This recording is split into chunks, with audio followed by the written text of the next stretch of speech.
Es posible que nosotros desarrollemos una aplicación, ¿sí? Y en alguna parte por ahí del código arrastre lo que son tipos de datos en decimal u otro tipo de dato que no sea, por ejemplo, entero. Veníamos viendo que los datos con menos peso en memoria son los enteros, salvo que se realice lo que es un tipo de conversión con funciones específicas en Python y como vimos en el ejemplo 2 tengamos 28 bytes usados como variable objeto para, en este caso, tipo entero y no para tipo double, tipo float, ¿sí? Que teníamos 24 bytes, nos daría como resultado, en este caso, haciendo la conversión de un float a un entero, nos da 28 bytes, o sea, 4 bytes más, o sea, 32 bits más en memoria. Eso no es relevante hoy en día, no es relevante porque sabemos perfectamente que toda la X exponencialidad de procesamiento que tiene la parte de memoria en las aplicaciones no es relevante, ya que Python lo asigna de forma completa, ¿sí? Y dinámicamente va escalando todos estos tipos de datos en las aplicaciones y en los dispositivos. Así que bueno, también se sabe que no es un recurso bastante delicado hoy en día todo eso, ¿sí? Salvo que se trabaje con equipos sí que tienen mayor tipo de delicadeza en memoria, como te lo expliqué en los videos anteriores, y se trabaje con otro tipo de lenguaje. Y se trabaje con otro tipo de lenguaje de programación, tipo compilado C o por ahí no compilado Java o lo que fuese. Pero bueno, el punto acá sería, por ejemplo, cómo podemos hacer ese control si nosotros queremos realizar diferentes tipos de operaciones aritméticas, en este caso, y trabajar justamente con valores enteros. Nos podríamos asegurar, entonces, de trabajar con ese tipo de datos enteros, trabajando con lo que son control de datos, ¿sí? Como te expliqué en la clase anterior, fíjate que Python te trató como objeto, ¿sí? Y de forma dinámica, objeto y de forma dinámica, no lo trata como entero o como float en sí, ¿sí? Porque más a decir 24 bytes asigna como float, bueno, no tiene mucho sentido, y menos si tiene 28 para entero. Pero bueno, todo lo trabaja como si fuese objetos en memoria. Entonces, para ese caso, pásate a Java o pásate a C u otro tipo de lenguaje de programación. Entonces, para el control de datos, lo que vamos a realizar nosotros es justamente con funciones en Python ya preestablecidas, mantener la linealidad de todo tipo de entrada que no sea entero. En la salida tenemos un entero. Vamos a escribir entonces, te voy a escribir acá.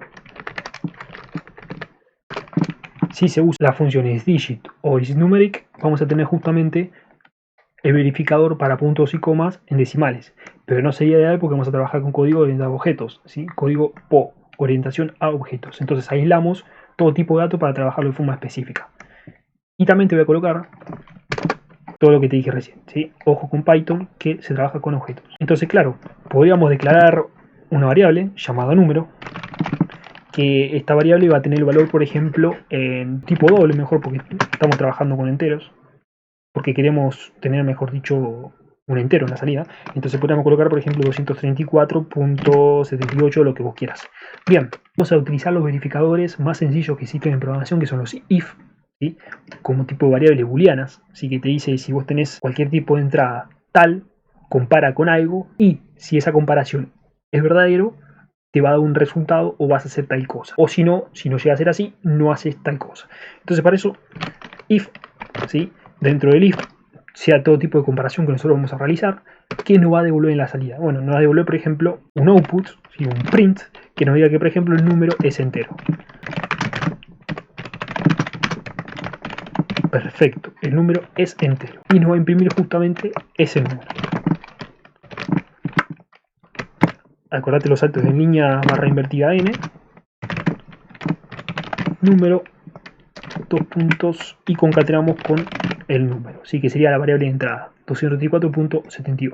Pero claro, ¿cuál es la condición lógica para que tengamos esto en la salida de la consola? Bueno, la condición lógica es justamente que ese número es un entero. ¿Y cómo hacemos para comprobar que ese número es un entero? Acordate, te lo dije recién, estamos trabajando con programación orientada a objetos, ¿sí? Con PO. Yo te recomendaría que veas algún cursito sobre programación orientada a objetos, ya que esto trata sobre la parte de análisis de potenciales errores, vulnerabilidades de software y cosas por el estilo. Y lo voy desarrollando a medida que los temas me sean relevantes y me gusten, así que fíjate cómo lo puedo relacionar, ¿sí? Hay una función en Python que trata sobre, por ejemplo, las instancias objetos. Te lo voy a repetir lógicamente las tecnicidades de programación orientada a objetos, pero por ahí te van a quedar muy picando, así que te recomendaría que te fijes por internet. Te podría decir que un objeto sería una variable que relaciona ciertas características de cierto código que vamos desarrollando en memoria. Es como una variable común y convencional, ¿viste? Cuando guardas un número, guardas un string, un char, guardas cualquier cosa en memoria, la diferencia es que tiene ciertas características más importantes que una simple variable. Entonces, la función se llama isInstance hay que pasarle entre sus paréntesis qué condición vas a evaluar y en base a qué. ¿Sí? Si por ejemplo es un tipo de objeto entero, es un tipo de objeto double, es un tipo de cadena o lo que fuese. Entonces le pasamos la variable llamada número y preguntamos con el segundo parámetro si es un entero. Si es un entero, hace esto. O sea que esto es la salida, si es que realmente es así, nos va a dar true. ¿Sí? Y toda condición que sea true dentro del if va a cumplirse tal cosa. ¿Está? En este caso, fíjate que no es true. Nosotros le damos shift enter, no va a pasar nada. ¿Sí? Fíjate, no pasa absolutamente nada. Podríamos declarar un else, y es que no cumple esto, haga tal otra cosa. Entonces para eso, else, dos puntos, y abajo, por ejemplo, que imprima, no es entero. El número no es entero.